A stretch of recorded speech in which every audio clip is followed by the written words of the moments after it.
नमस्कार दोस्तों, आप सबका स्वागत है कहानियों का खजाना यूट्यूब चैनल पर। आज की इस बेताल पच्चीसी की कहानी में हम देखेंगे मंदावती किसकी पत्नी है। यह कहानी जो बेताल राजा विक्रमादित्य को सुनाता है। कई सालों पहले यमुना किनारे धर्मस्थल नाम का एक नगर हुआ करता था। वहाँ एक ब्राह्मण रहता था जिसका नाम गणपत राज था। उसकी एक सुंदर और गुणवान बेटी थी जिसका नाम मंदावती था। वो बहुत ही सुंदर और गुणवान थी। जैसे ही उसकी शादी की उम्र हुई तो उसका पूरा परिवार उसके लिए योग्य वर ढूंढने में लग गया। एक दिन ब्राह्मण किसी के घर पूजा करने के लिए गया और उसका बेटा भी बाजार से कुछ सामान खरीदने के लिए घर से बाहर चला गया। उस समय घर में ब्राह्मण की बेटी और उसकी पत्नी ही थी। उसी वक्त एक ब्राह्मण लड़का उनके घर आता है। ब्राह्मण की पत्नी उस लड़के का अच्छे से स्वागत करती है और उसे खाना खिलाती है। लड़के का स्वभाव ब्राह्मण की पत्नी को पसंद आता है और वो उससे ही अपनी बेटी की शादी करने का वादा कर देती है। उधर ब्राह्मण गणपत राज जिनके घर पूजा करने गया था, वहाँ वो भी एक ब्राह्मण लड़के से मिलता है। वो उसकी बातें सुन और उसका स्वभाव देख उसे पसंद करता है। ब्राह्मण भी उसी से ही अपनी बेटी की शादी करवाने का वचन देता है। ब्राह्मण का बेटा जहाँ सामान खरीदने गया था, उसे भी वहाँ एक ब्राह्मण लड़का अपनी बहन के लिए पसंद आता है। वो भी उस लड़के से अपनी बहन की शादी उसी के साथ करने का वादा कर देता है। कुछ देर बाद गणपत राज और उसका बेटा दोनों खुद से चुने हुए ब्राह्मण लड़के को लेकर घर पहुंचते हैं। दोनों घर में एक और ब्राह्मण लड़के को देखकर चौंक जाते हैं। तीनों ब्राह्मण लड़कों को मंदावती बहुत ही पसंद आती है। अब सभी इस दुविधा में पड़ जाते हैं कि लड़की एक है और शादी का वादा तीनों ने अलग अलग लड़कों से कर दिया है। अब क्या होगा? लड़की का विवाह किससे करवाए? ब्राह्मण गणपत राज, उसकी पत्नी और बेटा इस समस्या का हल निकालने के बारे में सोच रहे होते हैं तो मंदावती तब तक अपनी कुछ सखियों से मिलने चली जाती है। कुछ समय बीत जाने के बाद इसी दुविधा के बीच पड़ोसी उनके घर खबर लेकर आती है कि उनकी बेटी को मोहल्ले में एक सांप ने काट लिया है। भागा भागा पूरा परिवार और तीनों ब्राह्मण लड़के मंदावती के पास पहुंचते हैं, लेकिन तब तक मंदावती की मौत हो जाती है। यह देखकर तीनों ब्राह्मण लड़के दुखी हो जाते हैं। कुछ देर बाद मंदावती का परिवार और तीनों ब्राह्मण लड़के मिलकर उसका अंतिम संस्कार करते हैं। लड़की के क्रियाक्रम के बाद एक ब्राह्मण लड़का उसकी हड्डियां अपने साथ लेकर जंगल चला जाता है। दूसरा उसकी राख को इकट्ठा करके पोटली में बांधकर उसी स्मशान घाट में झोपड़ी बनाकर रहने लगता है।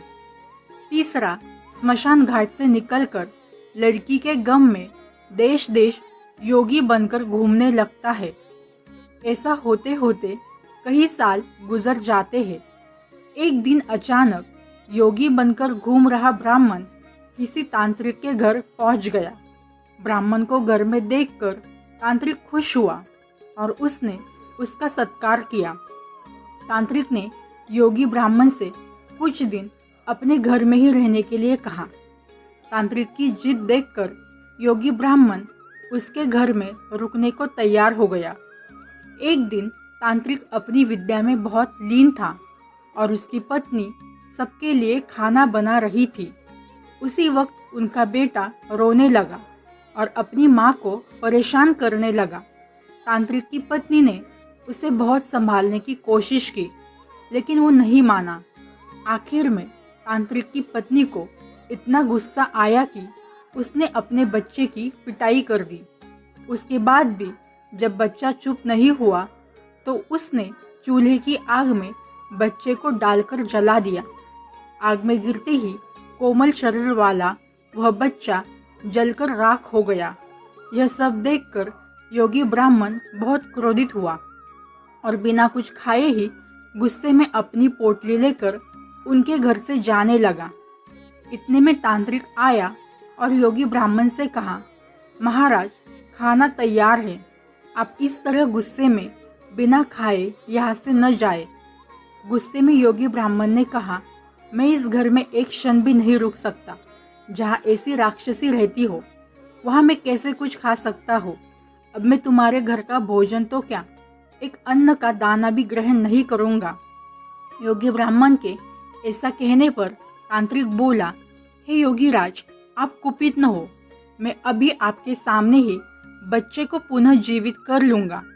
मैं एक ऐसा मंत्र जानता हूँ कि जिसके पढ़ने से मृत व्यक्ति जीवित हो जाता है। इतना कहते ही तांत्रिक झट से चूल्हे के पास जाता है और एक किताब से एक मंत्र पढ़कर अपने बेटे को जिंदा कर देता है। यह सब देखकर योगी हैरान रह जाता है। उसने सोचा कि अगर यह किताब मेरे हाथ लग जाए तो मैं अपनी मंदावती को पुनः जीवित कर सकता हूँ। बेटे को फिर से जीवित कर देने के बाद तांत्रिक योगी ब्राह्मण से खाना खाने का आग्रह करता है। योगी ब्राह्मण खाना खाता है और रात को वही रुकने को तैयार हो जाता है। अब योगी ब्राह्मण के दिमाग में बस यही चल रहा था कि बस वो किसी तरह से उस किताब को हासिल कर ले। सोचते सोचते रात हो जाती है। सब खाना खाकर सो जाते हैं। आधी रात को योगी ब्राह्मण उस मंत्र वाली किताब को चुरा लेता है। किताब लेकर तांत्रिक के घर से सीधे उस स्मशान घाट पहुंच जाता है जहां ब्राह्मण की बेटी मंदावती का अंतिम संस्कार किया गया था। वो सबसे पहले झोपड़ी बनाकर उसी जगह रह रहे ब्राह्मण लड़के के पास जाता है और उसके साथ मिलकर जंगल में घूम रहे दूसरे ब्राह्मण लड़के को ढूंढता है। जंगल का ब्राह्मण लड़का मिलते ही योगी ब्राह्मण दोनों से कहता है कि मैं एक ऐसा मंत्र जानता हूँ कि उस मंत्र की शक्ति द्वारा इस भस्म हुई मंदावती को जीवित करके उठा लूँगा। योगी ब्राह्मण ने उस पहले ब्राह्मण लड़के से कहा जिसने वहाँ कुटिया बना ली थी, तुम यह कुटिया यहाँ से हटा लो। और दूसरे ब्राह्मण लड़के से कहा कि तुम हड्डी लेकर आओ। पहले तो वो दोनों ब्राह्मण लड़के तैयार नहीं होते, पर किसी तरह योगी ब्राह्मण उन्हें समझा बुझा कर तैयार कर लेता है। उन्होंने वह कुटिया उजाड़ डाली और मंदावती की राख और हड्डियाँ भी जमा ली। तब वह योगी ब्राह्मण किताब खोलकर मंत्र पढ़ने लगा।